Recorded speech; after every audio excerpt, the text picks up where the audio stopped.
This is Covering the Spread, part of the FanDuel Podcast Network.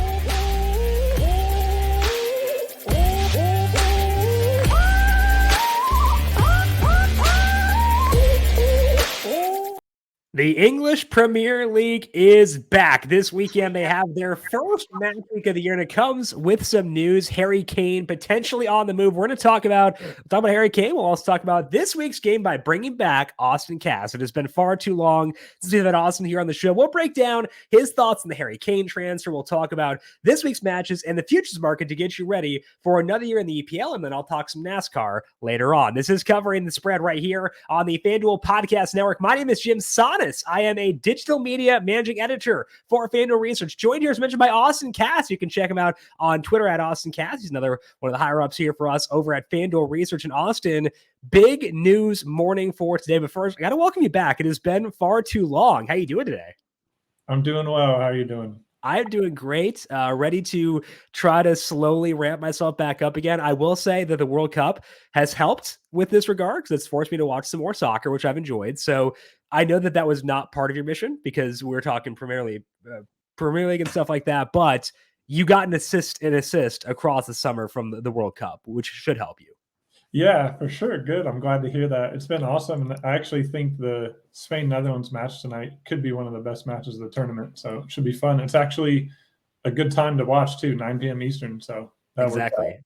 Also, I'm in Central Time now, so we got to talk about God's time zone here. Come on, once I make the switch, everyone else has to make the switch. That's the way things work, obviously. But it is a 9 p.m. Central. If you want some thoughts on that match, we did talk to Dr. Ed Feng earlier on this week. Get his thoughts on the Spain and Netherlands match. We also talked some other stuff, the futures market and things like that with Team USA being eliminated. Well, we're going to add on next week again on Monday to talk more about the World Cup as we get into the final couple rounds of that tournament. So check out Ed's podcast or Ed's show with us earlier on this week on the Covering the Spread podcast feed on the FanDuel YouTube page and over on FanDuel TV Plus. Now, Austin, the big news this morning again was the Harry Kane transfer, and I don't believe this is official yet.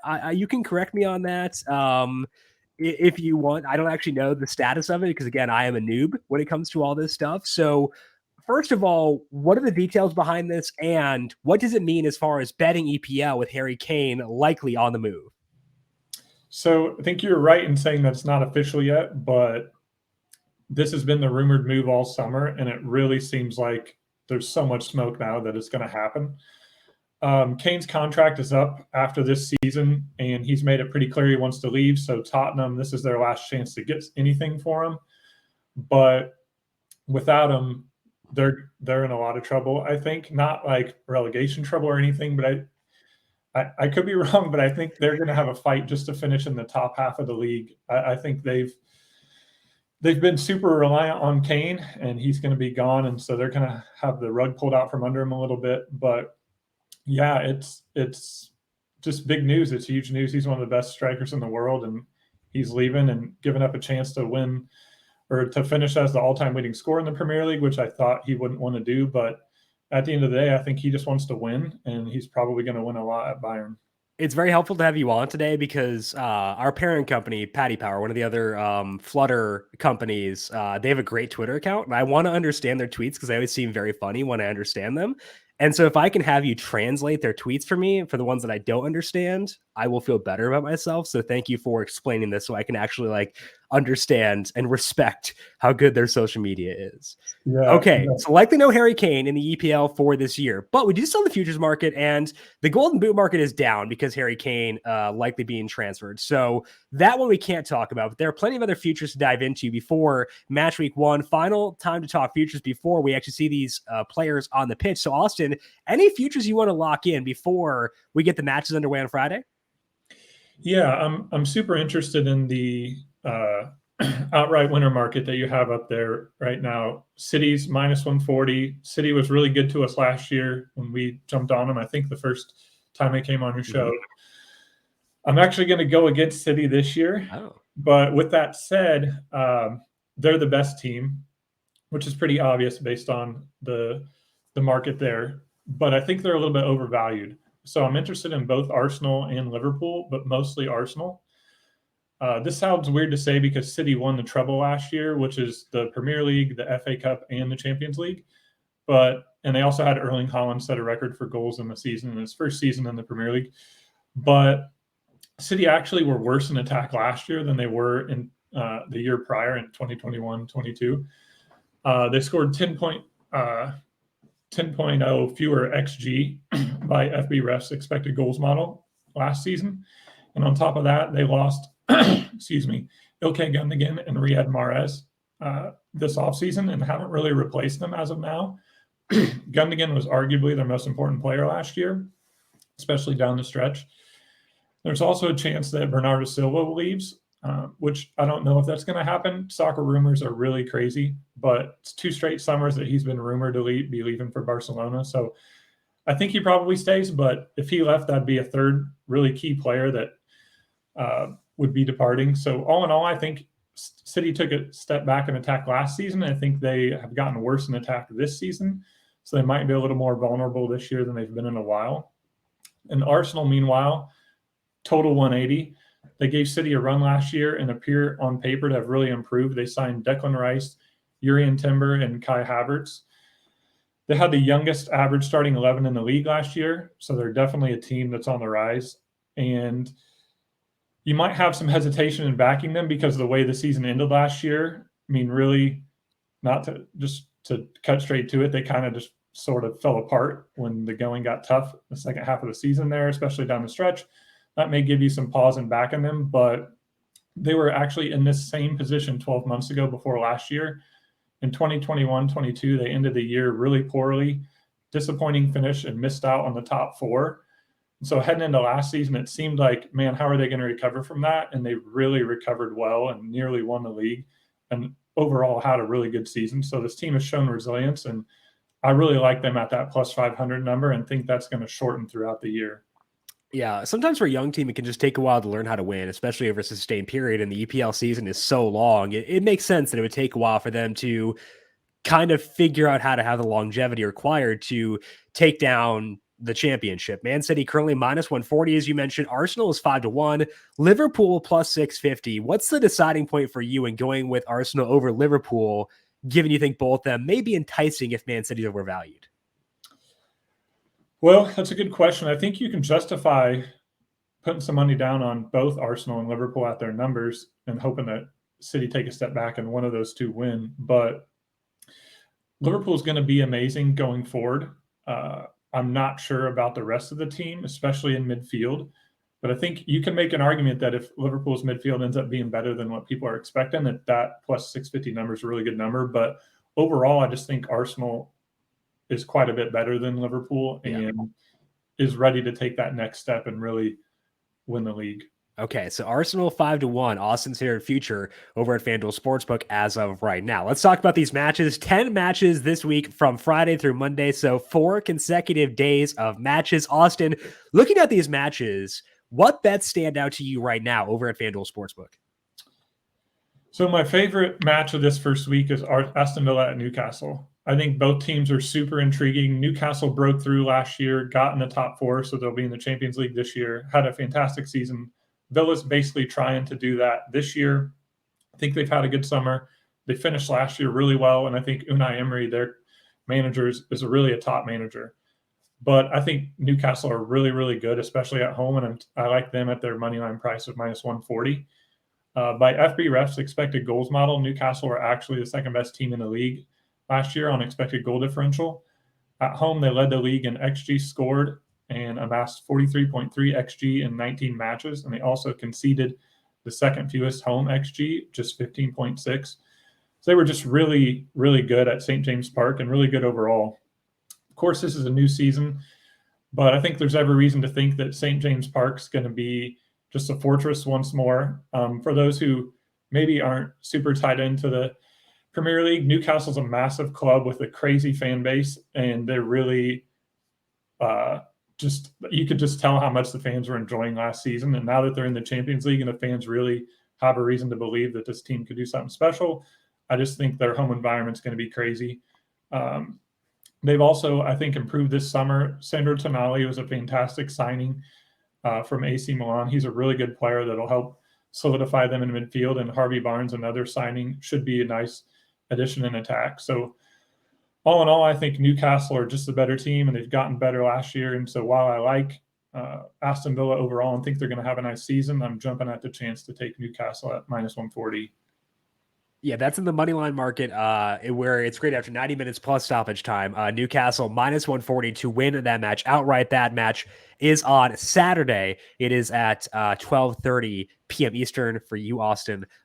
So that one for Newcastle and Aston Villa. Any other bets you like for this week over at FanDuel? Yep, there's one more. It's also a Saturday match. It's Luton Town at Brighton. And I like Brighton's first half money line. Luton Town have a really amazing story. In 2018, they were in League Two, which is actually the fourth tier of the English pyramid. They've climbed all the way to the top flight in that short amount of time, and they're going to play their first ever Premier League match at Brighton on Saturday. They were actually in the old First Division back in 1992, which was the last year before the Premier League, but got relegated that year, so they haven't actually played in the Premier League. But unfortunately for Luton Town, I don't think it's going to go well this year overall, and I really don't think it's going to go well at Brighton. Brighton is just really, really good, probably the best team for me to watch in the league.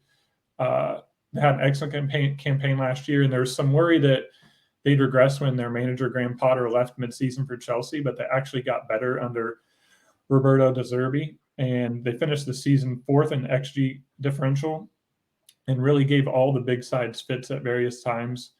And they had a performance at Arsenal last year where they won 5-1 in what was a really crucial game for Arsenal. That was probably the best performance that any team had in the league last year. I think there's a chance they just blow Luton Town out of the water, which odds makers would think that too, because that's why they're -330 to win. And I don't really want to mess with that number, but pivoting to them at -145 in the first half money line is a much better number. And I think that's where I'm going to be on Saturday. When you're trying to project how a team that is getting promoted will perform at the next level, what factors are you digging into to decide what their caliber is relative to their new level of competition? So that's a really good question. And the simple answer is that it's really hard to do that. Yeah. Most everybody thought Nottingham Forest and Bournemouth would be pretty much a lock to get relegated last year, and they didn't. So what I would look at is last year, Luton Town, they were just fifth in the second tier in XG differential. So they were pretty fortunate to get promoted. They came up through the playoff, which is the teams 3rd through 6th have a little like Final Four style tournament to see who gets the last promotion spot. Typically, the teams in first and second get automatic promotion, and typically those are the better sides that finished higher over the course of the season. So Luton Town was probably a little bit lucky to be promoted, and then they haven't made a ton of big moves transfer-wise this summer, which is something else that you could look at. Nottingham Forest made like an unbelievable amount of signings. I want to say like 20 to 30 signings last season. So really had like a whole new team from when they got promoted. And that could cause its own problems because you're trying to gel on the fly in a league that might be too good for you, but it worked out for them last year. But yeah, I think Luton Town is going to be in some trouble, and they are the odds-on favorite as most likely to be relegated. So yeah, I think they might be up against it all year. Okay, so the two bets Austin likes most for this weekend over at FanDuel Sportsbook: Newcastle to win -140, and then Brighton, the first half money line for them, -145, taking on Luton Town. That's all we have for today with Austin. Austin, I want to thank you for coming on once again. As I said, it is a delight to have you back here on the show. Enjoy the soccer this weekend. Enjoy the matches tonight as well in the Women's World Cup. We'll talk to you once again here in the very near future. Sounds good.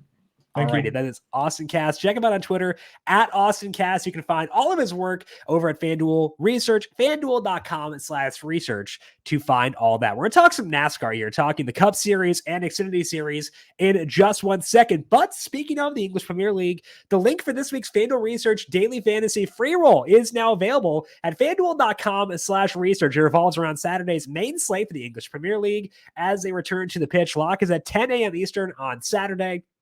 We're running these free rolls every week through the end of NFL season to celebrate the transition to FanDuel Research and thank all the loyal numberFire users. To get the link and to enter, go to FanDuel.com/research. Look for the story on the front page. Eligibility restrictions apply. Let's talk now about some NASCAR because, again, they are at the Indianapolis Road Course for this week. I have run my numbers for the Truck Series, but those odds are not posted as of yet over at FanDuel Sports. We're going to focus on just the Cup Series and Xfinity Series. Also have IndyCar in action this week at the Indy Road Course. I do not know enough about IndyCar to bet it, so we'll not talk about that here today, but should be a fun race for them on Saturday as well. Truck Series running an IRP, which is a sweet little track that I love. So I have my simulations set up over on FanDuel Research probably later today if the market is up. If not, it'll be up tomorrow, hopefully before practice and qualifying. On the Cup Series side of things, I think the best value for this week is in the top 10 market. Specifically, there are 3 drivers popping for me there. Those drivers are Ty Gibbs, Alex Bowman, and Ryan Preece. And part of the reason I'm going to the top 10 markets is I can get some pretty good plus money here at a volatile race. And I don't think that Indy will be as volatile this year as it has been in the past because I'm moving the restart line back, which means that when they entered turn 1, it basically had bumper cars. The cars would funnel up, they'd hit each other, it'd be very stupid, very dumb. And it led to a lot of chaos. But they're moving the restart line back this year. That was pretty effective when they did so in Chicago. I think that change will make it a bit less chaotic this year than it's been in years past. So I've changed a bit the chaos meter on my model. And I still think even when the chaos being turned down, I show value in these drivers. So if we were to assume chaos would go up, then they'd be even better bets. But I think even if I play things conservatively here, I show value in them. So let's run through these 3 guys, starting with Ty Gibbs. He is plus 195 for a top 10 over at FanDuel Sportsbook. And he does come with risk because he is currently the final driver in the playoffs for the NASCAR Cup Series based on points. So he could prioritize stage points over finishing position for this weekend. And that would hurt his finishing position because, it may lead to a different strategy. But that is typically less of a detriment now that there are no cautions at the end of each stage. So it might not wind up mattering at all, honestly, or at least if it does, it won't be as big of an impact as it would have been in years past. And Gibbs has had speed on road courses so far this year. He's finished top 10 in 2 out of 3 races. I am including the Chicago Street course in there, despite the fact it's not actually a road course. It's close enough. So 2 of 3 top 10s at road courses this year. Gibbs had a 13th place average running position in the other one. And we should expect this because he was tremendous on road courses in the Xfinity Series. We've seen Toyota pick up their performance this year with Martin Truex Jr. winning at Sonoma and Tyler Reddick winning it at COTA as well. So a lot of factors line up pretty well to make Ty Gibbs pretty interesting.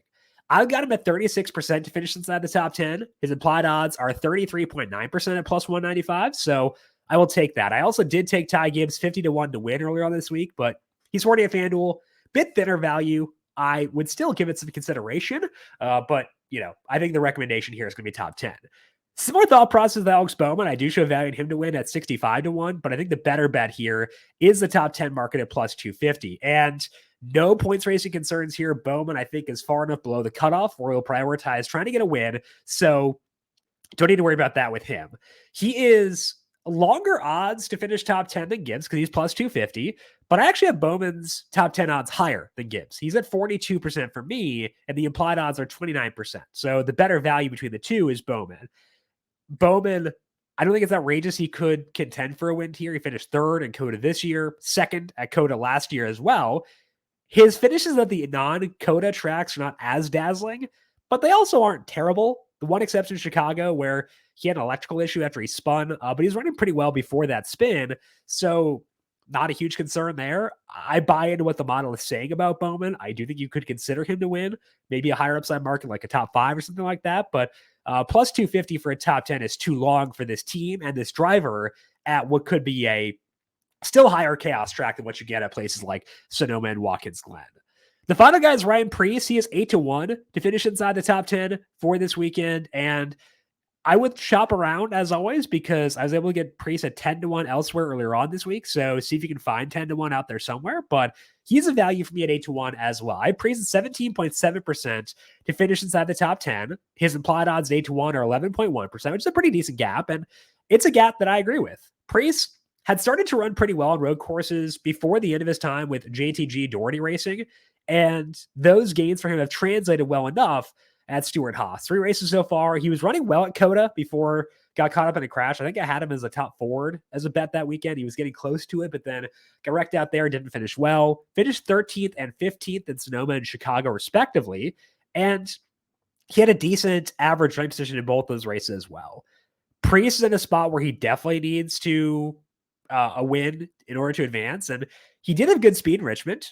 That might not matter here because Richmond is a different track, but I could easily see this being a spot where Priest does push for a top 10. 8-1, it's hard to ask for much more than that. So I do think Priest makes a lot of sense here at 8-1 to finish inside the top 10. So for Cup Series, my 3 bets I like most this week are Ty Gibbs plus 195, Alex Bowman plus 250, Ryan Priest at 8-1. I also would at least consider Michael McDowell to win. I'm a bit worried he might points race, which is why I'm not recommending him at 28-1, but I do think he's at least in consideration for that at 28-1 to win for this week. As mentioned, the Xfinity Series is also at the Indianapolis road course, and it's a pretty tough field because Ty Gibbs is in this field, AJ Allmendinger is in this field, and if you want to win, you got to beat those guys. And my model knows that it gives a lot of respect to Dinger and to Gibbs, but it is actually showing value as a result on just one driver for this week, at least one driver by more than 1 percentage point. And that guy is John Hunter Nemechek at 18-1. The implied odds there for Nemechek are 5.3%. I have him at 6.9% to win this race. So decent little gap there. And I understand why the market is pretty low on Nemechek because he hasn't been great on road courses, whether it be in the Truck Series last year or the Xfinity Series this year. He was like fine, more so than amazing. And in the Xfinity Series specifically, the finishes have not been there. But he was runner-up in Chicago, but that one was rain shortened. Other than that, he has been 10th or worse in the other 4 road course races in the Xfinity Series this year. But he's run better than that. His average running position has been 9th or better in every race except for Road America. So it seems like issues at the end have torpedoed the day for Nemechek. We know he's in an amazing car. He's been the dominant Xfinity Series driver so far this year, and current form does translate to road courses as well.